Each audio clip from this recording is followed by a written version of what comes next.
and gentlemen, and welcome back to the world of V-Gaming Junkie News. The dross was optionally turned off, so there's nothing but pure gaming-related meatiness.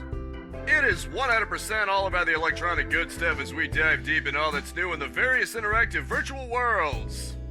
To start us out with, the former Prime Minister of Japan was assassinated.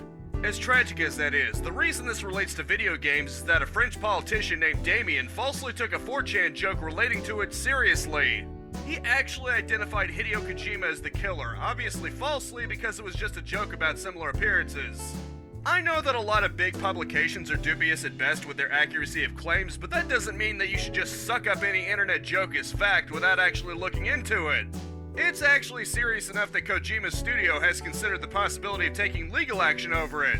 Honestly, I can't say I'd blame them if they did. This is quite a serious thing to accuse someone of. If you want to get away with something like that, you're gonna have to say that anonymous sources suggest like most news publications do. Okay, that was probably a low blow, but seriously, the news publications condemning this don't have that much room to talk. That aside, Hideo Kojima is no killer, unless you count all the killer games he makes. Sorry, that was probably the lamest thing ever, but you know, had to.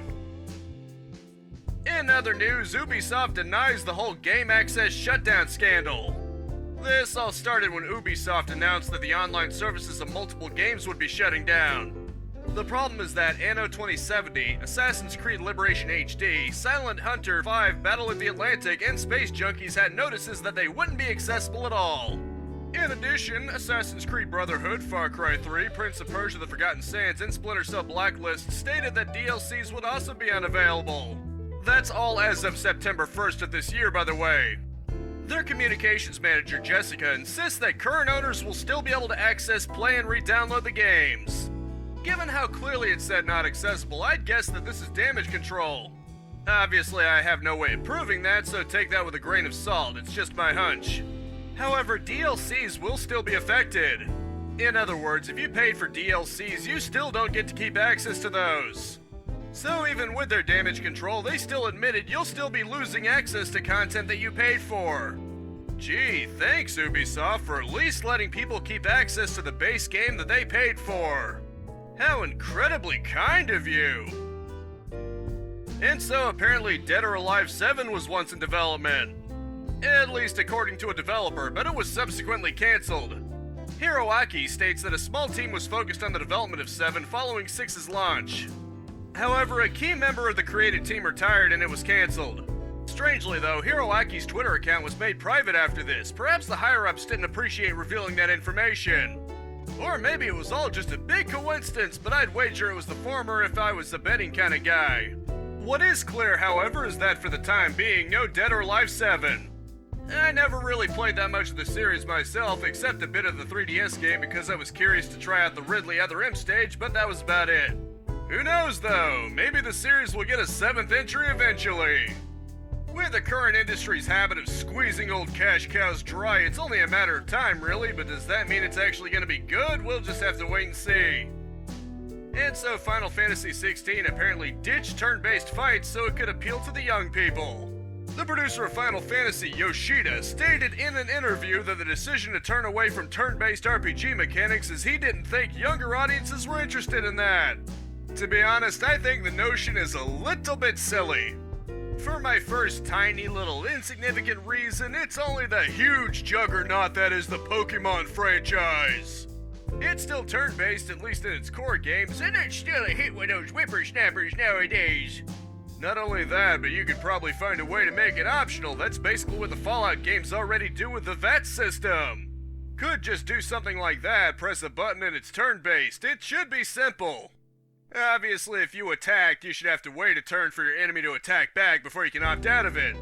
Furthermore, I'm actually surprised there aren't more turn-based RPGs on phones. You'd think something like that would be perfect to show off graphics hardware in newer phones while having an interface that actually seems perfect for a touchscreen.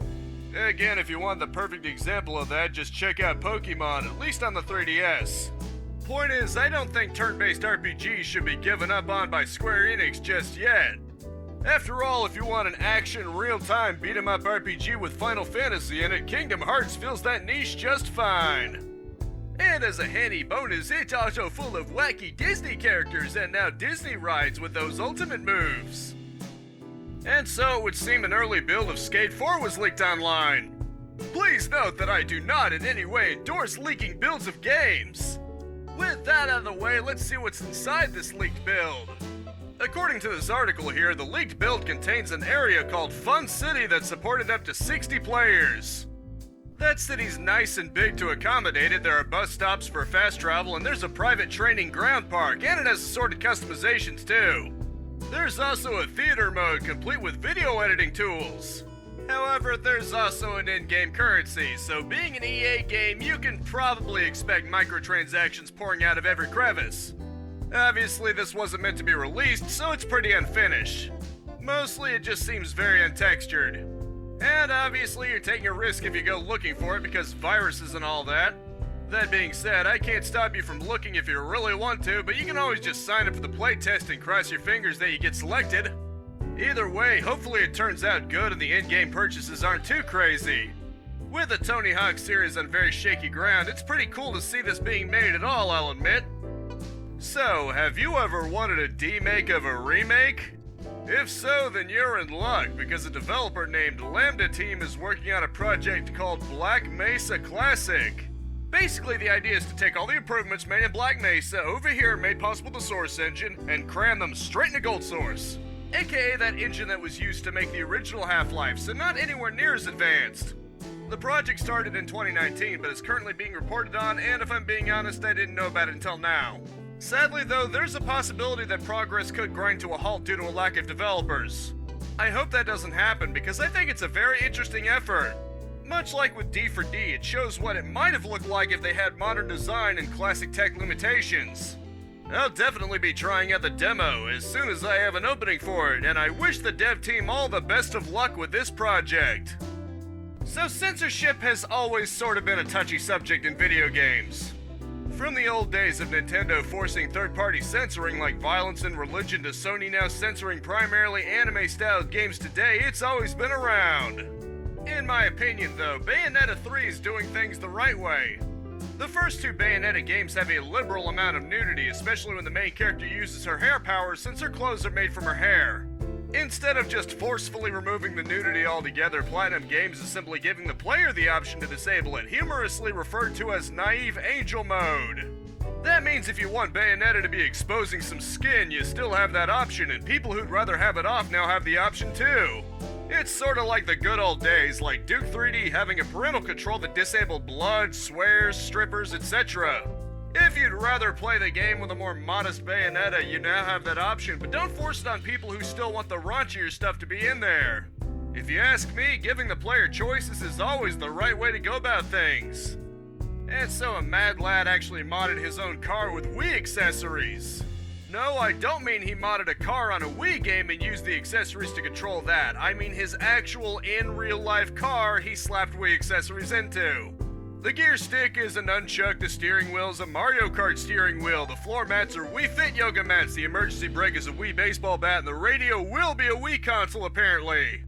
I've heard of the Wii making everything feel more true to life, but this is a whole other level of video game geekery and I frickin' love it. Apparently the Mario Kart steering wheel alone was a horrendous experience, begging the question why he did all of this in the first place. My best guess is he's just really dedicated to the theme, and I can definitely respect that, even though white paint probably could have gotten similar results. I bet this gives him a real advantage when the crew wants to play some Wii racing games. And as always, from the page of Games Radar, it's time for the latest round of release dates fresh out of the oven. The 19th begins with As Dusk Falls for PC and Series X, Century Age of Ashes for PlayStation, and Endling Extinction is Forever for the old band of four. It rounds out with Forza Horizon 5 Hot Wheels DLC for PC and Xbox, as well as Stray for PC and PlayStation. The 20th just has Severed Steel for PlayStation, while the 21st begins with Bright Memory Infinite for PC and PlayStation, as well as Coromon for Switch. It rounds out with Hellpie for the 6 major platforms and Severed Steel for Switch. Finally, the 22nd has Capcom Arcade Second Stadium for the old band of four, Live Alive for Switch, and Severed Steel for Xbox. This week's epic freebie until next Thursday is yet another 2-for-1 special.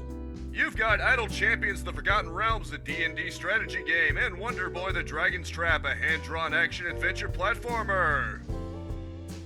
And as always, that rounds out this news week. I do hope you enjoyed and were well enough informed.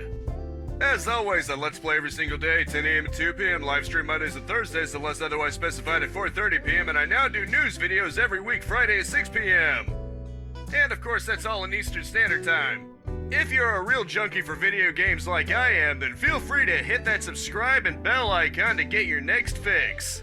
A like and a comment are always appreciated, but I just hope you genuinely enjoyed yourself, and that is it for now. Thank you so much for tuning in with me. Spread this video around like Demakes of remakes, and I will see you next time. Capitalize on life, peace out, have a good one, and I will see you next time.